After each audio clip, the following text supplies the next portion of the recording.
And therefore, when President Obama was faced with the opportunity to act upon this, the President had to evaluate the strength of that information and then made what I believe was one of the most gutsiest calls of any president in recent memory. It was a very gutsy decision by the president, made by the president.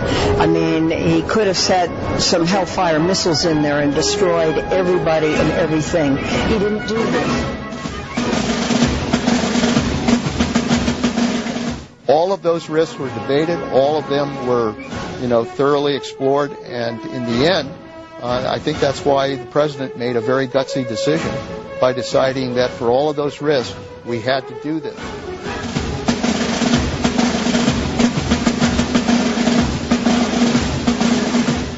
But I do think it's important to keep in mind the brilliance of this operation as a result of the gutsy decision the president made.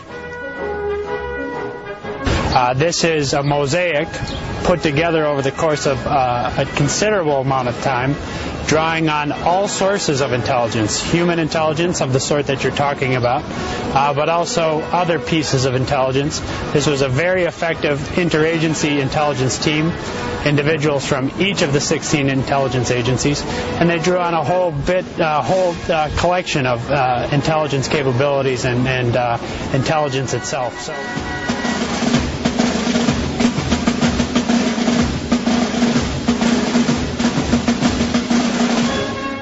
Hat tip Robert T. Kraft on YouTube. Our president, the gutsy president. I can't get it out of my head. Everywhere I go, I see him. Television, radio, in my dreams, our gutsy president. Gutsy decisions like General Washington crossing the Delaware at Trenton. I mean, Washington actually did himself cross the Delaware at Trenton.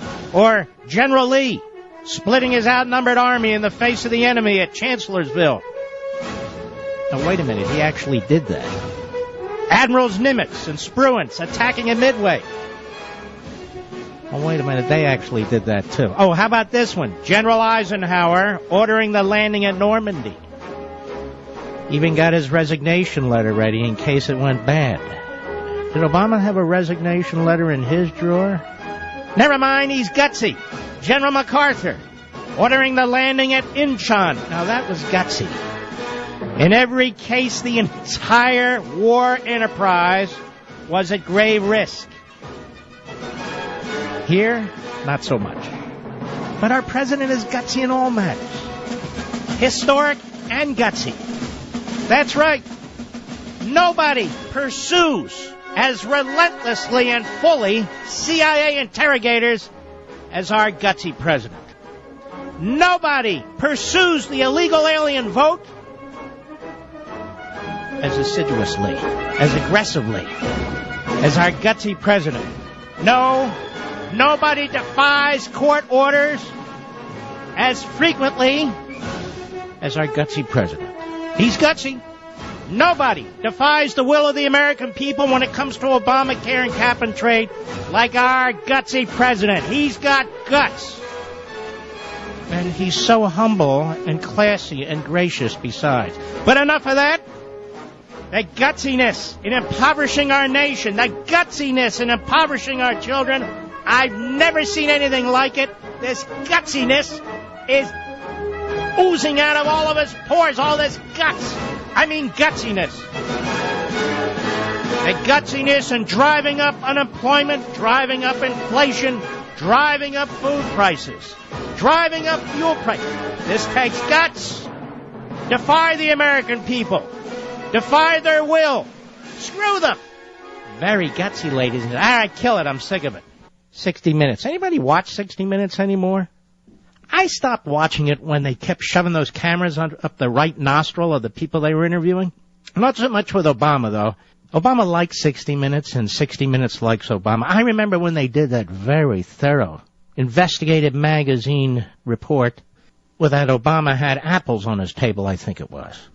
Or they looked into the organic garden that Michelle Obama was growing with the help of her aides. She's still tending to that? She's got a hell of a green thumb, doesn't she?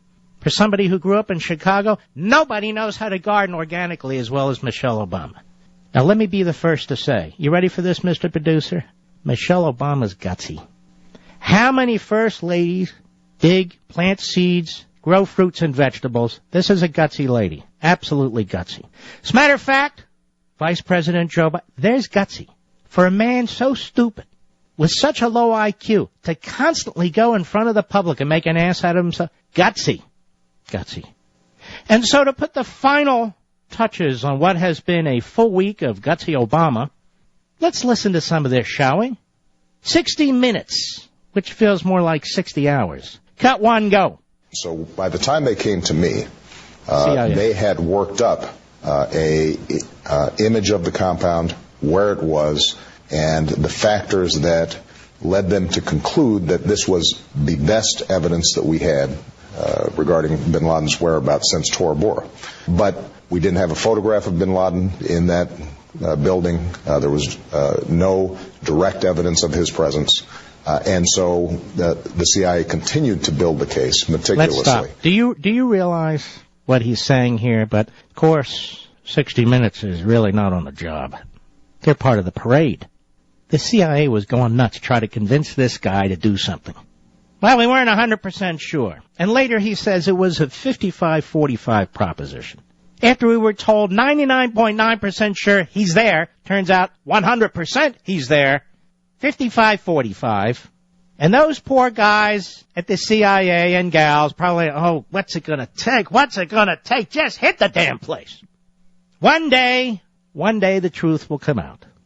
The SEALs at the ready, with their weapons, sitting on the edge of their chair. Send us already! Get us in there! We want to get this guy! Let me sleep on it. For 9 months. 9 months. Continue, Mr. Producer, go. Over the course of several months. At the end of the day, this was still a 55-45 situation. I mean, we could not say definitively that Bin Laden was there. Had he not been there, then there would have been some significant consequences. You know, let me tell you significant consequences, ladies and gentlemen. When Truman ordered the first atomic bomb dropped, he was hoping he wouldn't have to order the second one. When he ordered the second one dropped, he was praying that the Japanese would surrender because we didn't have any more atomic bombs. If this mission had failed, what would be most upsetting is the possibility that American military personnel and intelligence personnel would have lost their lives and that Obama would live. Not that Bin Laden would live. Look, you got Osama, Obama, anyway, should I call one Frank and the other one Harvey? That would help. But that said, is Obama's political career the big issue here? This is why, from day one, what's this gutsy, stop it already. I'm so sick of it. And Mr. President, that's enough. That's enough. We've got a lot of big problems in this country, and a lot of big problems due to your foreign policy and, frankly, your national security decisions relating to the terrorists. An enormous number of problems. Stop riding this horse. Everybody knows you were president. Everybody knows you gave the correct order. And the people will make a determination whether you're so gutsy and so historic and so competent, whether you deserve to be returned to office, okay?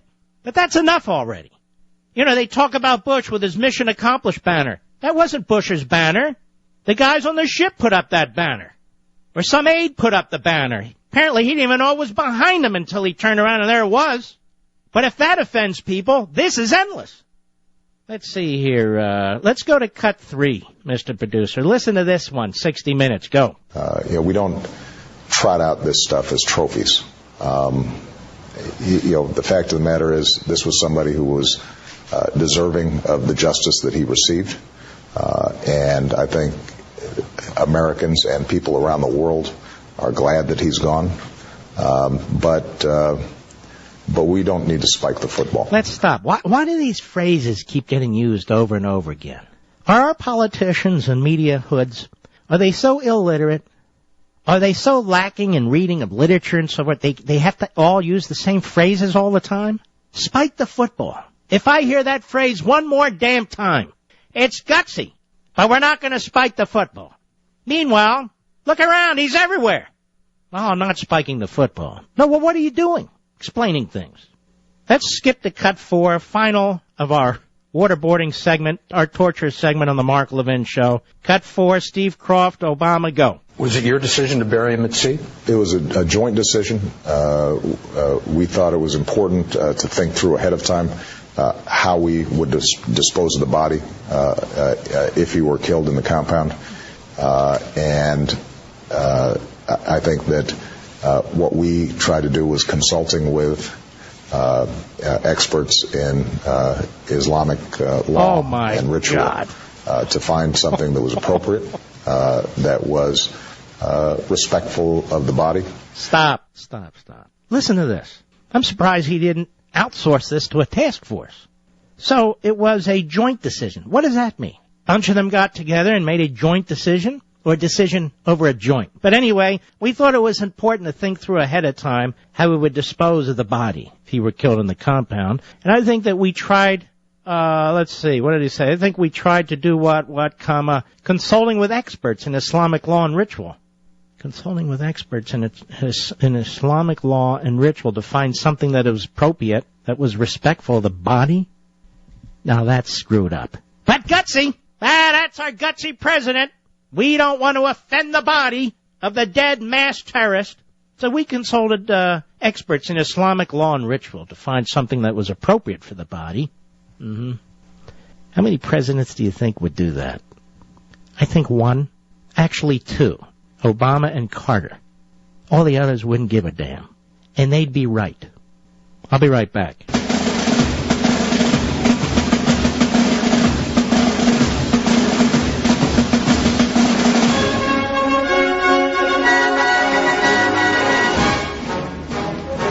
Lest we forget, there's the gutsy Attorney General of the United States, Eric Holder. Very gutsy man, I'm told. There he is, according to Reuters, in Paris with a gutsy Frenchman. Well, not so gutsy. But anyway, Attorney General Eric Holder said in Paris today he would close the Guantanamo Bay facility holding terrorist suspects in Cuba, despite missing a previous deadline to do so. Damn gutsy. Although we have not closed Gitmo within the time period that we initially indicated, it is still the intention of the president. It is still my intention to close the facility that exists in Guantanamo, said Holder at a joint news briefing with French Interior Minister, the gutsy Claude whatever. We think that by closing that facility, the national security of the United States will be enhanced. Sure, just like not drilling for oil will increase the supply. I love these guys. So damn gutsy. Every damn one of them. Kill it. All right, there we go. One moron after another in this administration. Let me be clear about something else. The weak Republican field. Ladies and gentlemen, there's one man in the Democrat field. His name is Barack Obama. You want to know weak? That's weak. He's the weakest sitting president going into an election that I have seen in my lifetime. And that includes Carter. All the wrong things are going up. All the wrong things are going down. Systematically. Give me my music again. Systematically. Probably the wrong side for this one. But he's marching through the U.S. economy like Sherman through Atlanta. We can't beat him. Yes, we will. And yes, we can. I'll be right back. Oh, look at this one. Oh, my goodness. Via the Drudge Report over there at the Daily Caller, Michelle Obama invites rapper Common to a poetry reading. I told you she's gutsy. Watch this one. First Lady Michelle Obama has scheduled a poetry evening for Wednesday, writes the Daily Caller's Neil Monroe. And she's invited several poets, including a successful Chicago poet and rapper Lonnie Rashid Lynn Jr., not to be confused with Sr., a.k.a. Common. However, Lynn is quite controversial, in part because his poetry includes threats to shoot police and at least one passage calling for the burning of then-President George W. Bush. What a gutsy move. Now, make sure your kids eat properly. We don't want them eating candy and cupcakes at bake sales. At bake sales, we want them eating asparagus and green olives. That's right, green olives, anything green. But go to the poetry session that the gutsy Michelle Obama's having, and you'll hear from a rapper whose poetry, if you call rapping poetry, included burning bush and shooting cops. And I'm reading some of the other lyrics over there at the Daily Caller of this guy, and it's thoroughly grotesque in a sexual nature and other respects. So, the poetry reading over there at the White House, I'm sure the media are on top of this. We have a very gutsy media in this country. Very, very gutsy. They demand information. They demand information so they can have it published. They demanded to see those cartoons that led to those riots in Europe and the Middle East of Muhammad so they could publish them. They didn't. Very gutsy. They've been demanding the photo of Bin Laden after he's killed rather than running all those photos of him with his propaganda. They haven't? Oh, I see. Well, they're still gutsy. I know this because they claim to be gutsy. Let's take some calls, shall we? Let us go to Mike in Pittsburgh on Sirius Satellite. Yes, Mike. Hey, how's it going? Are you gutsy? I don't know. You probably wouldn't. Are you calling from the holy city of Pittsburgh? Because every city, as we know, in the Middle East is holy. I'm not in the Middle East. No, you're not. You're in Pittsburgh. Thankfully. We call that Western Pennsylvania. Correct. So I wanted to briefly touch on... How may I help you, sir?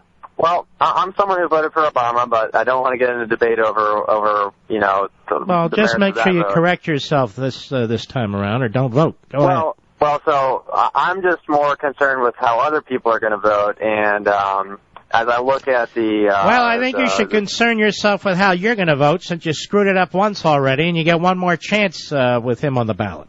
Correct, but like I said, don't want to get into a debate over my vote. I'm just curious. As far as the overall political landscape, it seems like things are. I agree that Obama hasn't really gotten to a point where you could say he's clearly more approval than disapproval. But I don't think that there are too many clear Republican frontrunners. And we know that it's easy to say, you disapprove of what Obama's doing, but then you have to how old are you? 22. You don't have context. May I give you some context? Yeah. Okay, when I was 22, maybe a little younger, I don't remember, let's see, 1980, no, about your age, actually. There was a guy running in 1979 in the Republican primary. We'd seen him before. His name was Ronald Reagan. And he was running against a guy by the name of George H.W. Bush, who the establishment Republicans wanted to use him to stop Reagan. And another gentleman, very nice gentleman, more of an establishment Republican from Tennessee, Howard Baker, as well as several others. They even had a liberal thrown in there by the name of John Anderson. Remember all this? No, you couldn't. You weren't alive. Now, what year were you born? 88. Exactly. So anyway, he had a tough go of it. It wasn't clear what was going to happen, but George Will came out and endorsed Howard Baker. Charles Krauthammer at the time was working for Walter Mondale. People on the East Coast were saying, he can't win, just as they said in 76. He's too right-wing. He won't moderate. He can't appeal. Then you had this little fly on the fly paper eventually by the name of John Anderson, who may cut into Republican votes. We were warned over and over again. People weren't very gutsy there, sir. They weren't very gutsy. And the polls, I remember because I was active in that campaign as I was in 76, and the polls show 3 weeks out or thereabouts that Reagan was going to lose. He won one of the biggest landslides in American electoral history. Now, this is the story. The story is this. This is what we learned from this. It takes time to sort out. We'll eventually have a candidate. That will be crunch time, and then we can compare records and policies. But going in right now, regardless of who the Republican is, unless it's a complete kook, and it won't be, the fact of the matter is Obama has a horrific record. His policies have hurt an enormous number of people, and in a very, very serious way, with their homes, with their jobs, and their standard of living. He has to defend that. He's trying to raise $1 billion to rewrite history, to do smears and attacks on his opponent. But that's his record, and it's going to stick to him, and if we can't beat him, then the society's gone. Do you keep track at all? I'm sure you know about the in trade and all those other the online. Of course I don't. Why do I care about that? That's a bunch of other people's opinions on what's going to happen, and they don't know any better than anybody else. So why do I care what they think? Well, I'm not saying that their opinions are that worthy. You know what I was reading today? Not In Trade. I was reading Montesquieu. You ever read any Montesquieu? A little bit in history class. Well, there's a whole lot to the spirit of the laws, It's about 1,000 pages long. Don't waste your time with the other. Crack that open and take a peek at that. Okay. And You're 22. Go ahead. I was just going to say, is there a specific candidate that you would like to see go up against Obama in the general election? Right now, there are specific candidates that I don't care for, and in terms of candidates I like, they're going to have to duke it out and so forth. But I read 3 separate articles today, Mike. 3 separate articles about Chris Christie. And you know what's interesting about that? They all just popped out of nowhere. With Christie saying what he always says, I'm not interested. How does that happen? How do you get an article in AP, the New York Post, and Bloomberg pushing Chris Christie, telling us who he's meeting with, telling us these donors, and then he keeps saying, I like to be asked, but I'm not interested? Do they think we're stupid, Mike? Do they think that Chris Christie's not out there pounding the pavement, trying to get people to keep talking about him? Well, and even Donald Trump says things like, I'm just going to wait and see, and then I'll evaluate whether I want to run. Well, Trump is probably going to run. If he doesn't, he doesn't, because he's hurt himself badly. But that said, I'm talking about the non-candidate Christie, who desperately wants to be the candidate. He desperately wants to be the candidate, but he may or may not bring himself to that point. But he wants the world to believe that we are all dying to have him run, and without him, we can't make it. One last thought, Mark, if I could. Wait a minute. Where's my music? Hold on a second there, Mike. Yeah. All right. The gutsy Chris Christie. There he is. I see it right now. The gutsy Chris Christie in the Bloomberg. New Jersey Governor Chris Christie, who's met with potential Republican presidential candidates seeking his backing, said he'd give real consideration to supporting Mitch Daniels. Figures. Wait a minute. Associated Press, the gutsy, but not running, Chris Christie, said he never tires of being asked to run for president. You ever tired of being told not to run? Well, that's me. Then we have the New York Post. The headline, Run, Chris. Run. Listen, with all due respect, I don't think Chris can run, if you get my drift. Anyway, Mike, are you with me? Yeah, I am. My last point, just wanted to say, I followed although I voted, like I said, I voted for Obama. You can keep the music. Go ahead. Go. Last time around, I did vote for Obama, did vote in the Democratic primary, but I followed Well, if we had Sharia law, I'd be whipping the hell out of you, or somebody would. Go ahead. I'm just saying, I followed the Republican primaries very closely, and the one candidate that I do have respect for is Ron Paul, who seems like he may run again. Well, I just hope that the Republican primary, that Fox News, that during the debates, that they give him a fair chance, because it seems like a lot of people don't want to give him... poor Ron Paul never gets a fair chance. For a guy that gets 12 votes, seems to me he gets a very fair chance. Go! Well, just that Fox News didn't invite him to their debate last time, so I think all I want is that I hope that he has an equal time to speak as the other candidates. Yeah, you're right. You did vote for Obama. Thank you for your call. Poor RuPaul. Nobody cuts the man a break. Nobody's ever heard of him. He's never been in a debate. The only reason he loses by a massive margin is because Fox News is out to get him. Now, Judge Napolitano, my good friend, has him on about every other week or thereabouts. The Fox Business Channel has become the Libertarian Party channel. Poor RuPaul can't get on TV enough. There he is. He's on the Fox channel, the Fox News channel, the this channel, the that channel. He's on Airport Radar. He's on sonograms. Wasn't he just on Fox in the debate? The guy's already complaining. Yes, poor Ru. If people only knew what a great president he would be, he would win overwhelmingly. He's even being challenged by Gary Johnson. The hapless Gary Johnson is challenging him. Why? Nobody's clear on that, but I think the retreads from the Libertarian Party are trying to run in the Republican Party. All right, let me kill the music. Getting a headache. Thank you.